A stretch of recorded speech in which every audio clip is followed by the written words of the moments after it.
ઓમ શ્રી ગણેશાય નમઃ. જય શ્રી કૃષ્ણ મિત્રો. હરિ ઈચ્છા આ વાર્તાનું નામ છે. ભગવાન શ્રી હરિની લીલા છે. બહુ સરસ વાર્તા છે મિત્રો, પૂરી અંત સુધી સાંભળજો. અને જો વાર્તા સારી લાગે તો વિડીયો લાઈક અને શેર પણ જરૂર કરજો. ઓમ નમો ભગવતે વાસુદેવાય. મિત્રો, આજની આ વિડીયોમાં હું તમારી માટે બહુ સુંદર કથા લઈને આવી છું. એક ગામમાં હરિયા નામનો એક વ્યક્તિ તેની માતા અને બહેન સાથે રહેતો હતો. એના નામ પ્રમાણે શ્રી હરિ વિષ્ણુ ભગવાનનો ભક્ત હતો. તેને ભગવાન વિષ્ણુ પર અતૂટ વિશ્વાસ હતો. હરિયાને ગામમાં દૂધ દહીં વેચવાની એક નાની એવી દુકાન હતી. જ્યારે પણ હરિયો તેની દુકાને જતો હતો ત્યારે સૌથી પહેલા ભગવાન વિષ્ણુના મંદિરમાં પગે લાગે અને પછી એના દુકાનમાં જઈને તેનું કાર્ય શરૂ કરતો. એ હંમેશા હરિ ઈચ્છા બોલ્યા કરતો હતો. જ્યારે ક્યારેય કોઈને દહીં દૂધ દેતો તો પણ હરિ ઈચ્છા બોલતો દે અને એ દૂધ દહીં આપે. વેચવા વાળાને ક્યારે દૂધ દહીંનો મોલ ભાવ તે કરતો નહીં. ગ્રાહક જેટલા પૈસા આપે એ લઈ લે. ગ્રાહક તેને દૂધ દહીંના જે પણ ભાવ આપે એ લઈ લે. હરિ ઈચ્છા સમજીને લઈ લેતો. શ્રી હરિની એના ઉપર એવી કૃપા હતી કે તેના દૂધ દહીંમાં બરકત રહેતી હતી.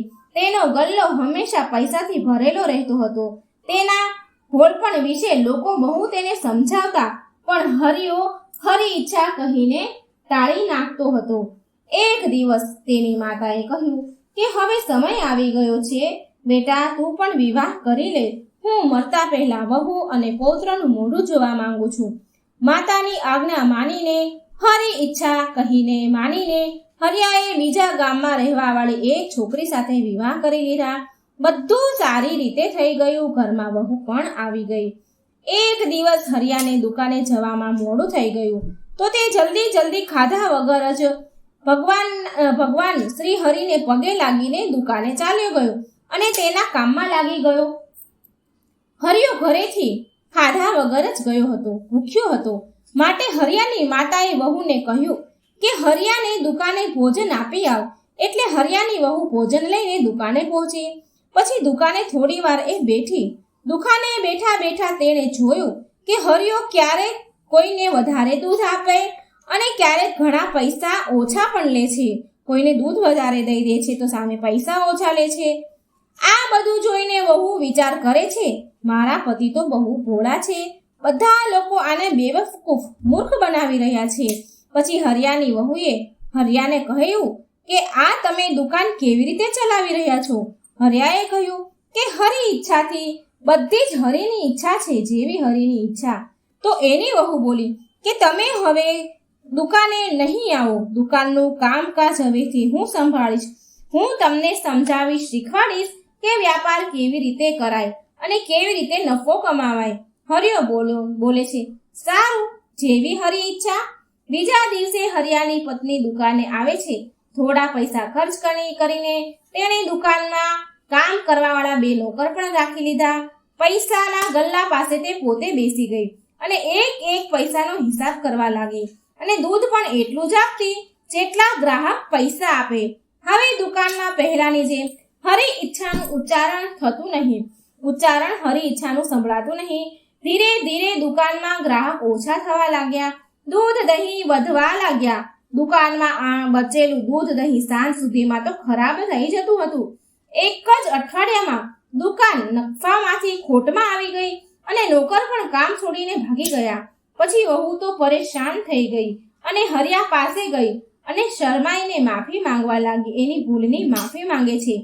તેણે હરિયાને કહ્યું કે તમે જે કરતા હતા એ બધું મેં પણ કર્યું. ઓછા પૈસામાં મેં પણ બધું કર્યું.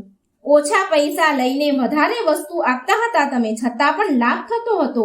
જો કે મેં પૂરા પૈસામાં સોદા કર્યો, છતાં પણ નુકસાન થયું. હવે હરિયો બોલે છે, હરિ ઈચ્છા હોય એવું જ થાય. તું મારી સાથે દુકાને ચાલ. એ દિવસે હરિયો દુકાને બેઠો અને પહેલાની જેમ હરિ ઈચ્છા બોલતા દૂધ દહીં વેચવા લાગ્યો. જે ગ્રાહક પૈસા આપે એ આપી દે, દૂધ વધારે આપે અને જે પણ દામ મળે એ લઈ લે. હરિ ઈચ્છા કરીને પૈસા લે. તો તો હરિયાની પત્નીએ જોયું જ્યારે હરિયો કોઈ ગ્રાહકને દૂધ દહીં દે છે ત્યારે તેના હાથ સાથે બીજા 2 હાથ પણ છે જે દૂધ દહીં આપી રહ્યા છે, અને જ્યારે પૈસા લે છે ત્યારે પણ બીજા 2 હાથ હરિયાની સાથે બીજા 2 હાથ પણ પૈસા લે છે. આ જોઈને એ ચકરાઈ ગઈ, ચોંકી ગઈ અને એ હરિયાને કહેવા લાગી કે આ કેવી માયા છે. ત્યારે હરિયાએ કહ્યું કે આ બધી મારા શ્રી હરિની માયા છે.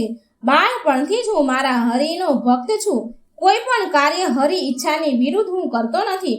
જે પણ હું કરું છું એ હરિ ઈચ્છાથી કરું છું, અને હવે જેની સાથે શ્રી હરિ સ્વયં હોય તો એને નુકસાન કેવી રીતે થઈ શકે. આ સાંભળી તેની પત્ની તેના ચરણોમાં પડી ગઈ અને તેની ભૂલની તે માફી માંગવા લાગી. તે દિવસથી હરિયો અને તેની પત્ની હરિ ઈચ્છા અનુસાર તેની પત્ની અને એ બંને દુકાન ચલાવવા લાગ્યા. તો મિત્રો, આ વાર્તા તમને કેવી લાગી કમેન્ટ બોક્સમાં જરૂર લખજો. જય શ્રી કૃષ્ણ. રાધે રાધે. Thank you.